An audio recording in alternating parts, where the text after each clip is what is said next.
Assalamualaikum, selamat malam guys.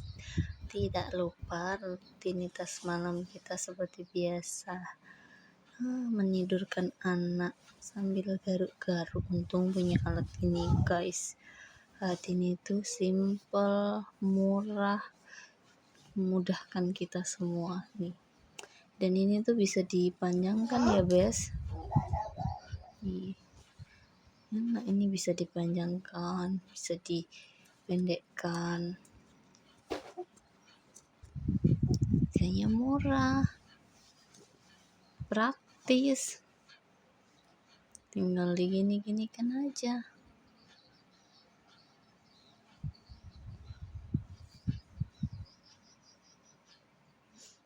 Ini kapan berhentinya kalau mau tidur? Harus ginikan terus.